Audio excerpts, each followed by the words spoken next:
Yo, what's going on? What's going on? All right, so this video, today's video is gonna be on Egypt. All of these stories I'm telling you I've been out of the Marine Corps for a long time, man. So I'm just telling you how it was when I was in, just my Marine stories, right? So back in 2001, of course, you had September 11th, right? And we were already, my unit, it was VMFA 121. We were already scheduled to go to Operation Bright Star in Egypt. And this is an operation that they have every year, but different units participate in it. So this year, we were supposed to be participating in my Marine unit. But September 11th happened, and we were scheduled to go in October.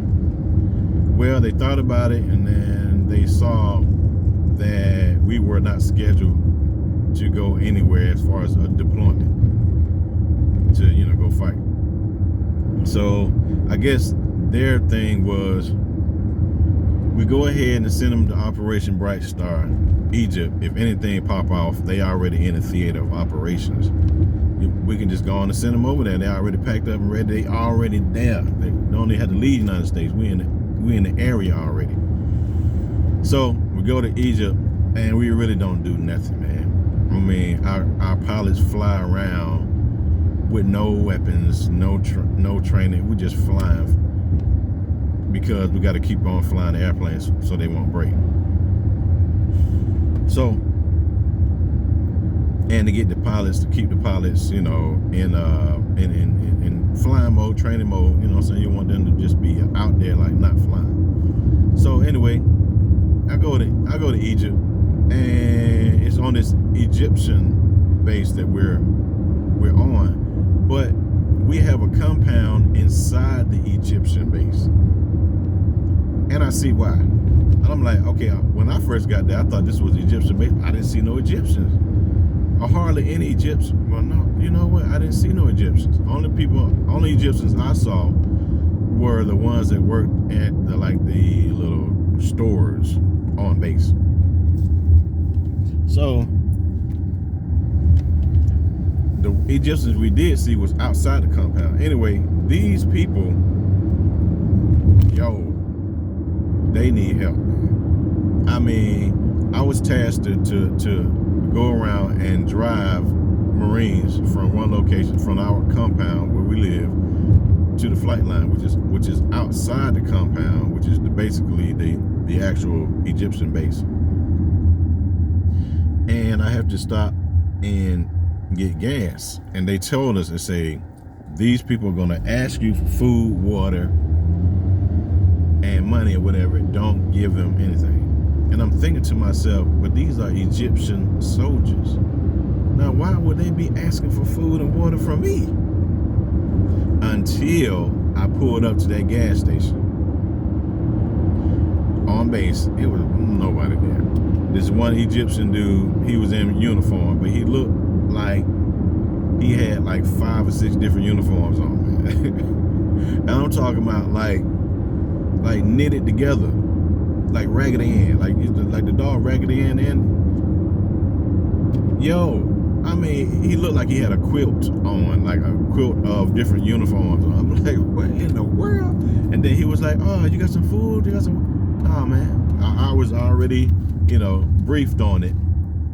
So I already knew what to expect. As soon as he saw me, he was like, you got some food? Got some water? No, I ain't got nothing. And it was terrible. I felt bad for him, man, because he just looked like he was just like a conscript or something, man. I'm like, dang. And then, I don't know what it is about the Middle East people, man, but their sexuality is kind of like,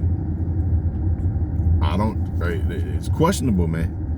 Like I'm driving on the base, going to a different location. It was a little bit, I guess it was dusk or whatever. I passed by this barracks that they normally are they live in. I mean, I would see them during the day. Sometimes at night, it's so dark you can't even pay. You don't even pay attention. You don't even notice that you going across the same buildings because it's so dark.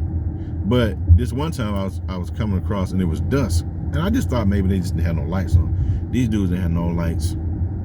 I seen this dude walking out. I don't think they had no windows in the barracks. It's like, what's going on? And I waved to the dude, hey, how you doing? The dude like kissed him. I was like, oh hell nah. I said I would never be waving my hand at you again or in this general area. That is not happening. I felt some kind of way. This dude kissing at me like, what the? I don't even know you. I'm just like, hey, how you doing? Hey, no, sorry, but you got. So I was like, yeah, these people different, man. They different. So that's my little story. My little Egypt story. Oh, and another thing. They had like this Arab-Israeli war. The last Arab-Israeli war they had, I think it was in the 70s. Right? This was 2001. October 2001, we was there. They had bunkers where they keep their aircraft, above ground bunkers, and also they had aircraft out there. They still had bombed out aircraft out there on the base. Nobody bothered to discard these aircraft for decades. They still sitting out there.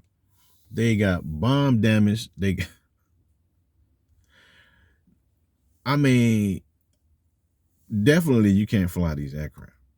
It's got big holes on about wings.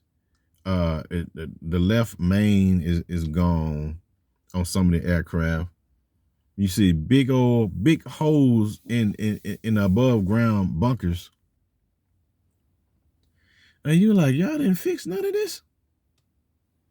Like, it's been 30 years and y'all still got these airplanes sitting there. I'm like, come on, man. I see why this dude he got raggedy end for a uniform.